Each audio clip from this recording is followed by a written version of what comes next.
ব্যক্তি আসবে আপনাদের সামনে, আপনারা বিশ্বাস রাখুন সেই ব্যক্তিগুলোকে যদি আপনি জয়েনিং করান বা আপনি যদি তার সঙ্গে নিয়ে নেন তাহলে আপনি হেরে যাবেন, আপনি বিজনেসে কিচ্ছু করতে পারবেন না।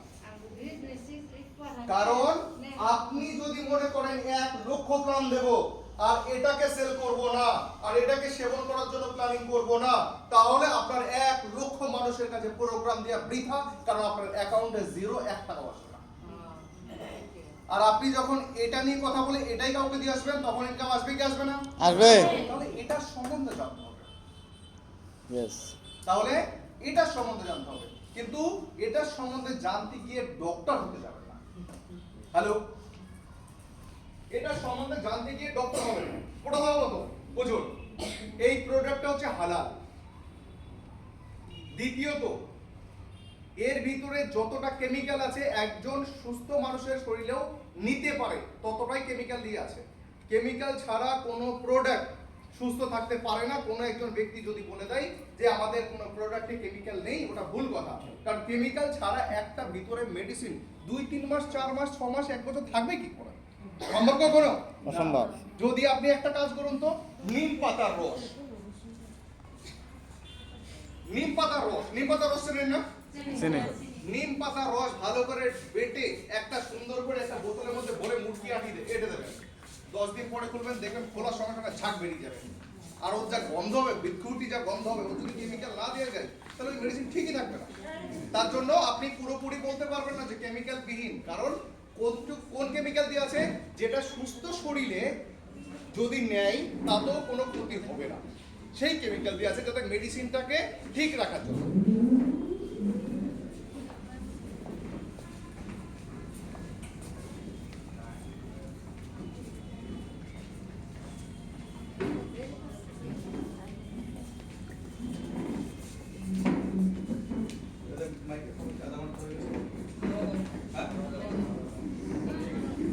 হ্যাঁ, কি বলছিলাম শুনুন, যে সুস্থ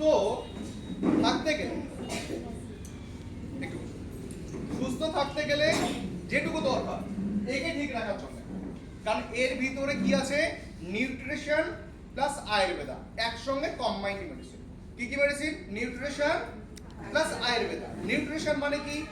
যেটা আমরা ফ্রুটস, ফল ফ্রুটসে কে আমরা নিউট্রিশন বলি। আর আয়ুর্বেদা কাকে বলি? গাছ গাছরা, গাছের পাতা লতা শিকড়, এগুলোকে আমরা আয়ুর্বেদা বলি। বুঝতে পারলাম? তো যেটা নিউট্রিশন ফল ফ্রুট আর গাছ গাছরা একসঙ্গে কম্বাইন্ড, এর ভিতরে টোটাল 42টা মলিকিউলস দেওয়া আছে। এবার একসঙ্গে ছেলে কিংবা মেয়ে উভয় খেতে পারবে। কি কারণে? এর ভিতরে স্ট্রবেরি আছে, ছেলে খায়, হ্যালো ছেলেরা খায়, মেয়েরা খায়। এর ভিতরে অশ্বগন্ধা আছে, মেয়েরা খায়, ছেলেরা খায়। বুঝাতে পারছি কিছু? এর ভিতরে রেড অ্যালোভেরা আছে, মেয়েদের লাগে, ছেলেরা খায় 100%। কারণ আপনি নিম পাতার রস খান, ছেলেদের খাওয়ালে কোনো প্রবলেম আসবে না। বুঝাতে পারছি কি কিছু?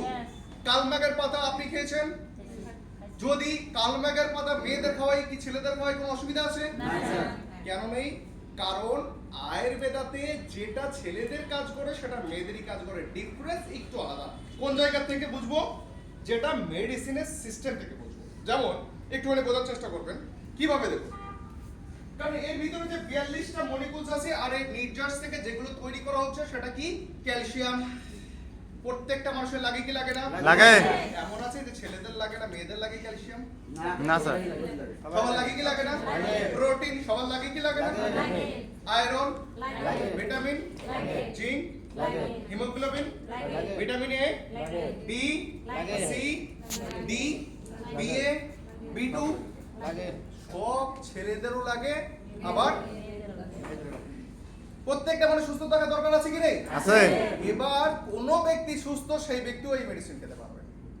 কারণ একজন ব্যক্তি সুস্থ মানে আমি নিজে সেবন করছি, আমার তো মনে হচ্ছে আমি সুস্থ, কিন্তু সুস্থ জায়গা থেকে কেন সেবন করা? কারণ এটা প্রত্যেকটা রোগ প্রতিরোধ করার ক্ষমতাকেও বাড়িয়ে দেয়। বুঝাতে পারছি কিছু? যে আপনার শরীরে কোনো একটা রোগ পাকাবে বা আসবে বা কোনো কিছু হবে, এটা রোগ প্রতিরোধ করার ক্ষমতাটাকেও বাড়িয়ে দেবে। বুঝাতে পারলাম? ক্যালসিয়াম প্রত্যেকটা মানুষ 30 বছর পার হয়ে গেলে 30 বছর যখনই পার হচ্ছে তখনই তাকে 6 মাস পর পর 1 মাসের করে ক্যালসিয়ামের কোর্স নেওয়া উচিত। আমরা নিই না। প্রোটিন যে পরিমাণ আমরা খাই সেই পরিমাণ প্রোটিন আমাদের শরীরে পর্যাপ্ত পরিমাণ হয় না, তার জন্য আমরা প্রোটিনের ব্যবস্থাও কন্টিনিউ করি। বোঝাতে পারছি? আমার কথা ক্লিয়ার হচ্ছে কি? ক্লিয়ার। লেডিস মানুষের 98% লেডিসের হচ্ছে হিমোগ্লোবিন শর্ট। 98% মানুষের হিমোগ্লোবিন শর্ট লেডিসের, বিশেষ করে লাগে না লাগে। এবার এই প্রবলেম গুলো যদি বাই চান্স আমরা ঠিক করতে যাই তাহলে রোগ কি কি ঠিক হবে? অনেকে বলে স্যার প্রোটিনে কি কি আমাদের উপকার হয়, আছে কি নেই? ক্যালসিয়াম হলে কি কি উপকার হয়? তো আপনি তো ক্যালসিয়ামের কথা বলছি, প্রোটিনের কথা বলছি, উপকার কি কি হয় জানার দরকার আছে কি নেই? এবার বুঝুন, 90% ছেলে বা মেয়ে যখনই একটু এজ হচ্ছে বিছানায় শুতে গেলে দুটো যে মাংসের থলি আছে আমাদের, একটা হচ্ছে এখানে আর একটা হচ্ছে এখানে। অনেক সময় হাত দিয়ে শোল্ডার দিয়েও আমাদের পেন শুরু হয়, কামড়ায় ভিতরে, মনে হয় কেউ যদি একটু টিপে দেয় আমরা হয়তো আরাম পেলাম। এটা কিসের লক্ষণ? এটা আপনি খাবেন 5 to 7 ডেজ এর ভিতরে, যদি ওটা ঠিক না হয় তারপর আমি আমাকে এসে শুরু করব যে ঠিক কাজ হচ্ছে না। বুঝতে পারলাম? অনেক সময় দেখা যাচ্ছে বসে রয়েছে এক জায়গায় ঝিনঝিন করতে করতে পা একদম পুরো উপরে উঠে চলে আসছে, দেখা যায় কি যায় না? যায়। এটা খাবেন, যদি ঠিক না হয় তাহলে ফোন করে বলুন স্যার ঠিক করুন না। এরপর কি অনেক সময় দেখা যায় যে আমরা বসে রয়েছি, শীতকাল হোক গরমকাল হোক পায়ের তলা জ্বলা পড়া শুরু হয়ে গেছে, দেখি না অনেকের পাশে। আপনি এই মেডিসিনটাকে সঠিকভাবে সেবন করতে বলুন, 100% ঠিক হবে। এরপর অনেক সময় দেখা যায় যে শরীরের ভিতরে আনকমন ভাবে কোনো জায়গায় কিছু দেখা যায় না, যেখানে সেখানে লোম গজায়। বুঝতে পারলাম? বেসিক্যালি হচ্ছে লেডিসের বেশি হয়। আনকমন কোনো জায়গায় কিছু নেই, কোনো জায়গায় কিছু নেই, হঠাৎ লোম গজাচ্ছে। হ্যালো, না বাস আরো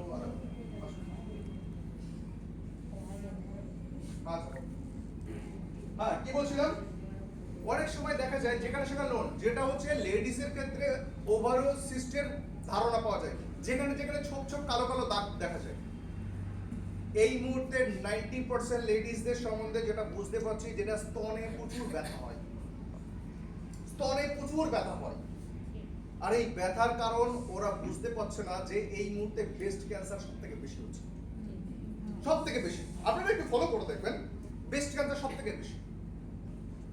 আপনি কোনো একজন ব্যক্তির ওই প্রবলেম যদি থাকে তাকে কন্টিনিউ একটু করান, 7 দিন 10 দিন 15 দিন 20 দিন কন্টিনিউ করান। সেই ব্যক্তি যদি আপনাকে বলে আরাম পাচ্ছে, তারপর আপনি তার সঙ্গে কথা বলুন। আমার কথা বুঝে আসলো কি? এরপর কি দেখবেন, 90% লেডিসদের মান্থলি রেগুলার পিরিয়ড আসার আগে তলপেটে পেন শুরু হয়ে যায়, ব্যথা শুরু হয়ে যায়। আমরা এর জন্য বিভিন্ন রকম মেডিসিন সেবন করার চেষ্টা করি, এটা সব থেকে খারাপ। এর কারণে ওই মেডিসিন খাওয়ার কারণে ওই ব্যথাটাকে ঠিক করার জন্য যে মেডিসিনগুলো আমরা খাই আর তার কারণে যে প্রবলেমগুলো আসে আমাদের, সব থেকে বড় প্রবলেম সেটা হচ্ছে রেগুলার পিরিয়ড মিস্টেক হয়ে যায়। মাসে 2 বার, মাসে 3 বার এই প্রবলেমটা আসে। আবার কারোর 3 মাস 4 মাস 6 মাস হয়ে যায় তবুও পিরিয়ড আসে না। এদিকে আপনি যদি টেস্ট করে দেখেন তবুও ওখানে কোনো প্রবলেমই নেই। বোঝাতে পারছি কিছু? এরপর কোন জায়গাটায় দেখবেন, অনেক সময় কনস্টিটিউশনের যে জায়গাটা আছে, পাইলসের 3 রকম ধারণ আছে। পাইলসের 3টে ভাগ আছে, একটা ভবেন্দার বলা হয়, একটা পাইলসের গেজ হয়, একটা গুটি হয়। আর এটা একদিনে হয় না, মিনিমাম 3 থেকে 3.5 বছর রেডি হয়ে তারপরে এটা হয়। যদি কোনো একজন ব্যক্তির পাইলসের সেই ভাবনা যদি আসা শুরু হওয়ার আগে খাই, তাহলে 100% তার আর কখনো পাইলসের জায়গা। বুঝতে পারছি কিছু? এরপর দেখবেন অনেক সময় মাথার যে জায়গাটা, একটু বেশি কথা বললে মাথা ঝিনঝিন করে, কেউ একটু বেশি কথা বললে হঠাৎ রাগ হয়ে যায়। এটা কি মনে করছেন ভালো প্রবলেম? না স্যার। এটা ভালো প্রবলেম? আমরা যে পরিবারে বসবাস করি, মিডিয়াম শ্রেণীর একটা পরিবারে বসবাস করি, তার জন্য আমরা ডক্টর দেখাই না। কিন্তু যদি আমরা ডক্টর দেখাতাম তাহলে সাইকিয়াট্রিস্ট যারা রয়েছে, যারা ব্রেনের ডক্টর রয়েছে, পাগলের ডক্টর রয়েছে, তাদের কাছে আগে যেতে বলতো। তাদের ভিজিট 5,000 7,000 10,000 টাকা করে ভিজিট দিয়ে ডক্টরের কাছে যেতে বলতো। কিন্তু আমরা তো জানি না, কারণ আমাদের অল্প কিছু হলে আমরা কিছু মাইন্ডই করি না। বুঝতে পারছি কি? অনেক সময় চিন্তা করতে পারি না, চিন্তা করতে গেলে মাথা যন্ত্রণা শুরু হয়ে যায়। অনেক সময় একটা ভাবনা করছি, 10টা 12টা ভাবনা ভিতরে চলে আসে। এই জায়গাগুলো এটা ছেলে মেয়ে উভয়ই আসে। অনেক সময় দেখা যায় 30 বছর 35 বছরের চোখের কামজোরি এত হয়ে গেছে, ছোট অক্ষর সে বুঝতেই পারে না, মিডিয়াম অক্ষর বুঝতেই পারে না, কিছু দেখলে শুধু চোখ ডলেই যায়, যে দেখি কি আছে দেখি কি আছে দেখি কি আছে, বারবার ডলে যায়, কিছু হবে না। কারণ আমাদের অলরেডি প্রবলেম হয়ে গেছে, শরীরে ঘাটতি পড়া শুরু হয়ে গেছে। আপনাদের লজিক দিই, যারা সেলিব্রিটি তারা 70 বছর বাঁচে, 80 বছর বাঁচে, 90 বছর বাঁচে, 100 বছরও বাঁচে। তাদের 50 বছর বয়স যখন হয় তারা বিয়ে করার জন্য প্ল্যানিং করে। আর আমরা যখন 50 বছর বয়স হয় তখন আমাদের চুল দাড়ি পেকে ঝুঁকে সব সাদা, আমরা চিন্তা ভাবনা করি কবরে যাব, রেডি হই। বুঝি পাইছি? Yes. কথা কেন কর না? ক্লিয়ার না? Yes. তাহলে এই জায়গাটা আছে, এই যে জায়গাটা আমরা 50 বছরে চিন্তা ভাবনা করি এবার তো যাওয়া লাগবে, এবার একটু ধর্মকর্ম নিয়ে থাকতে হবে। আর ওদের যখন 50 বছর হয় ভাবে এবার একটু বিয়ে করতে হবে।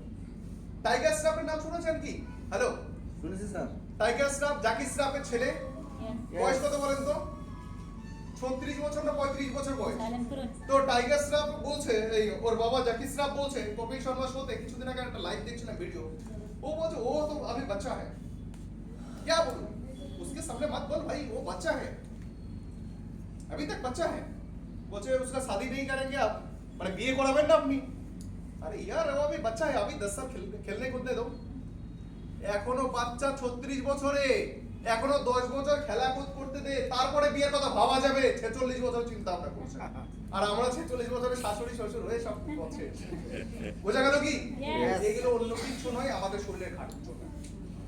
সেল কমজোরি কেন হয়? সেল কমজোরি কেন হয়? আমাদের যে সেলগুলো আছে এটা কমজোরি কেন হয়? ঘাটতির কারণে। ঘাটতির কারণে। এই যে চামড়া কেন শুকিয়ে যায়? কি কারণে?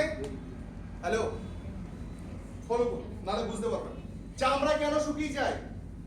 স্কিনের চামড়াগুলো কেন শুকিয়ে যায়? কারণ সেল মারা যায় বেশি, তাই সেল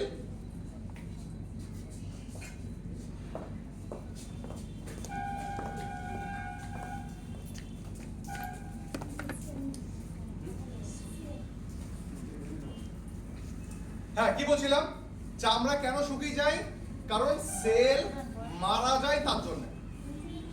এই হ্যালো, এই এখানে দুটো চেয়ার আছে বাইরে দিয়ে দাও।